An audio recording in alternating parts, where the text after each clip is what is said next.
नमस्कार दोस्तों, स्वागत है आपका SSC learning point by Singh sir. आज हम करेंगे 24 जनवरी की शिफ्ट 1 का पेपर। ठीक है, 23 तारीख तक हम कंप्लीट कर चुके हैं। फिर आगे बढ़ते हैं इसी सीरीज में और इसको फटाफट खत्म करते हैं जो कुछ भी सेट बचे हैं और बहुत हो चुके भी हैं। तो देखते रहिए वीडियो को, साथ साथ फायदा मिलेगा। चलिए फिर स्टार्ट करते हैं बिना देरी किए हुए। कह रहा था एक कार की कीमत 2.5 लाख है। पहले वर्ष इसके मूल्य में 10% का ह्रास होता है और दूसरे वर्ष में 15% का। 2 वर्ष के बाद कार का मूल्य क्या होगा? देखो 2.5 लाख था यहाँ से, ठीक है। और फिर यहाँ से क्या हुआ? 10% का ह्रास मतलब 90% की चीज रहेगी। फिर 15% मतलब क्या हुआ? 85% रहेगी। तो 2 और 2 4, यानी कि 4 जीरो चले गए। यहाँ से करेंगे तो 9 पन्ना 45 की 5 हो गई, यहाँ से लगा 4 आया, 9 अट्ठे 72 और 4 76 आ गया। गुणे में क्या हो गया? 250 हो गया। अब यहाँ से देखो हमें यूनिट डिजिट मिलेगी, वो तो ठीक है, एक जीरो चाहिए लास्ट में। यहाँ तो 3 3 चिपके थे और यहाँ पर केवल एक था। और फिर 25 पंजे 125, आंसर लगा दो। ठीक है, इससे काम हो गया। अगला सवाल, एक व्यक्ति अपनी मासिक आय का 25% बचत करता है। उसकी आय में 20% की वृद्धि के कारण उसके व्यय भी 20% बढ़ जाता है। अब हर महीने 1500 की बचत कर पाता है। उसकी मूल मासिक आय क्या थी? देखो मासिक आय का 25% बचत करता है, यानी कि अगर मासिक आय 100 होती तो 25% बचत करता है, यानी कि व्यय कितना कर रहा है? 75। यानी कि ये क्या हो गया? व्यय हो गया और ये तुम्हारी बचत हो गई और ये तुम्हारी आय। ठीक है, उसकी आय में 20% वृद्धि होगी, 20% वृद्धि होगी। उसके व्यय में 20% बढ़ जाता है, व्यय भी भैया 20% बढ़ गया। तो करा है हर महीने 1500 की बचत कर पाता है। उसकी मूल मासिक आय क्या थी? यानी कि अब देखो यहाँ से पहले निकाल लेते हैं कि कितने परसेंट बचत बढ़ रही है, क्योंकि 1500 हम फिर वहां से कर लेंगे। यहाँ से देखो डायरेक्ट निकालते हैं। ठीक है, यहाँ से देखो 2000 का गुणा हो गया, 2000 गुणा करके यहाँ से 25x हो गया।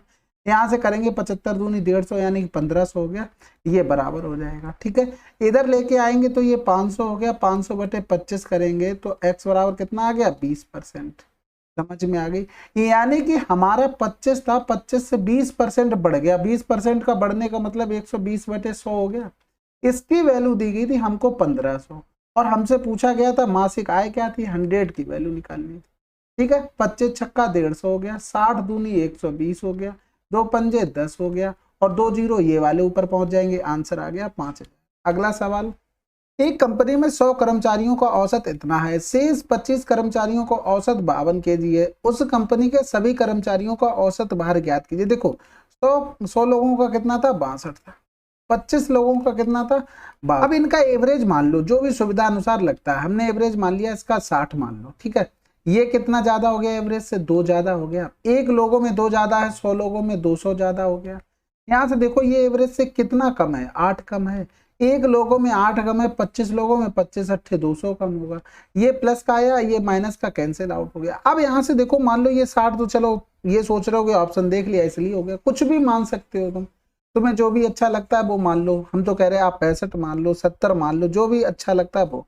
अगर मान लो तुम 70 मानते तो ये कितना ज्यादा हो जाता? प्लस का 2 हो जाता।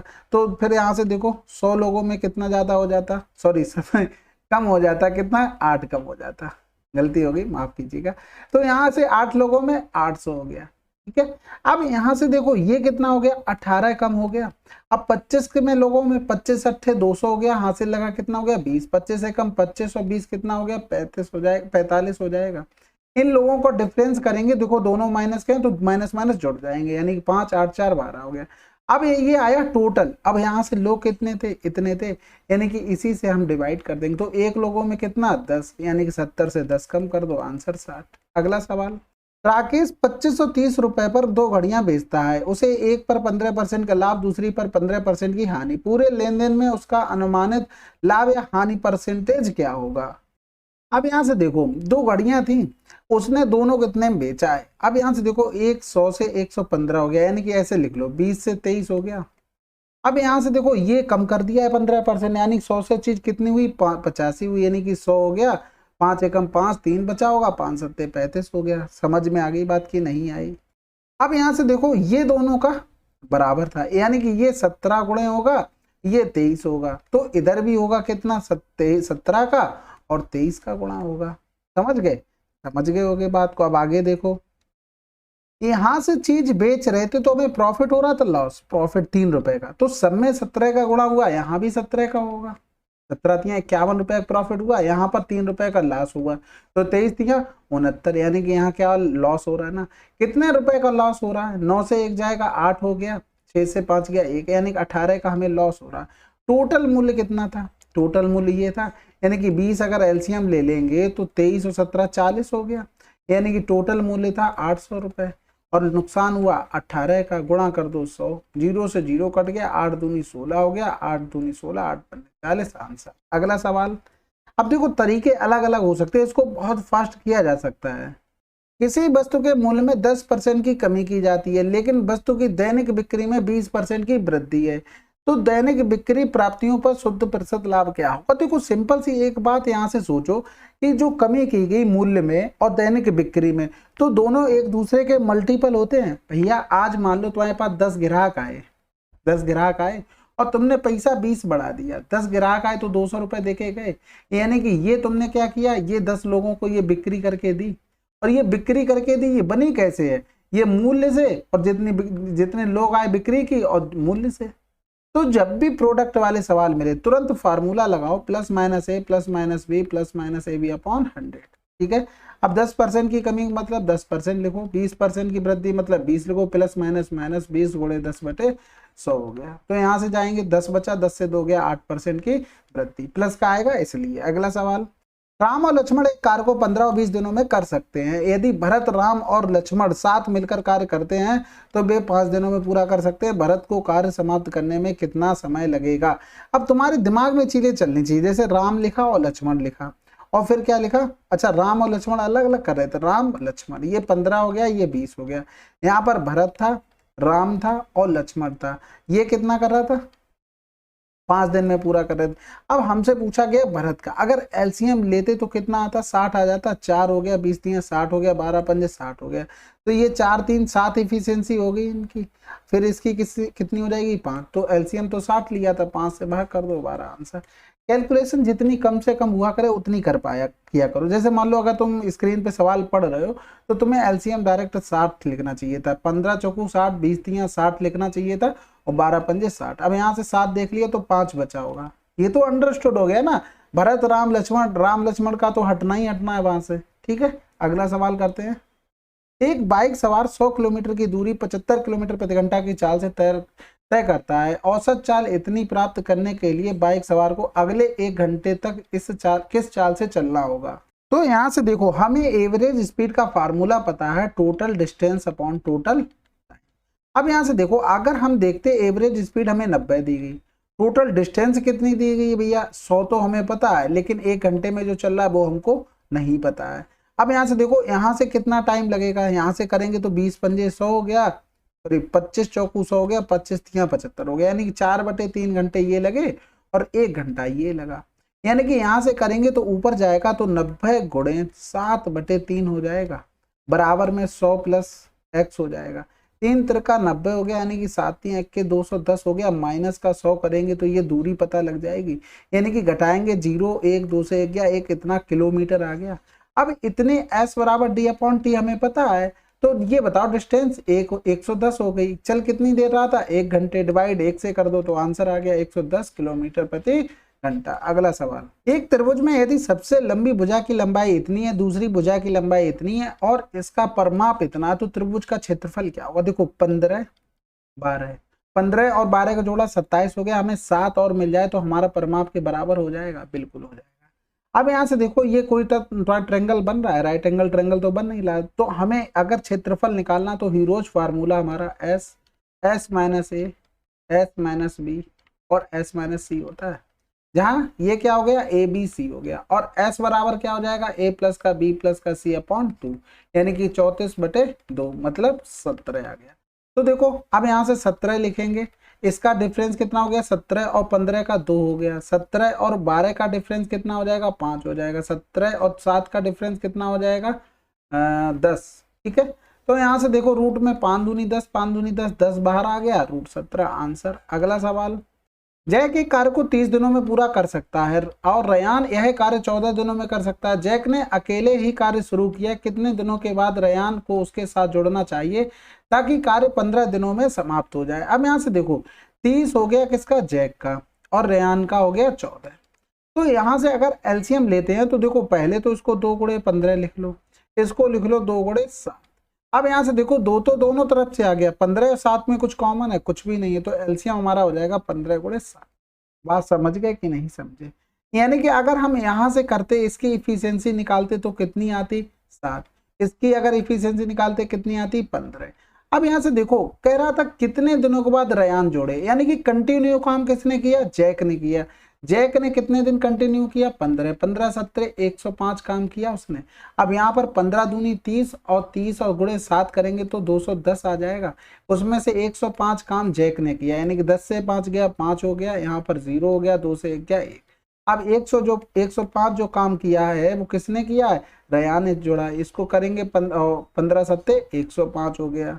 यानी कि इससे हम ये कह सकते हैं उसने 7 दिन काम किया है, टोटल 15। यानी कि उसका मतलब ये हुआ, देखो यहां से ये जैक था और यहाँ पर कौन हो गया, जैक और रेयान। यानी कि इस दोनों ने 7 दिन काम किया, यहाँ से 8, तो कै दिन बाद वो आया, 8 दिन बाद लौट के आया।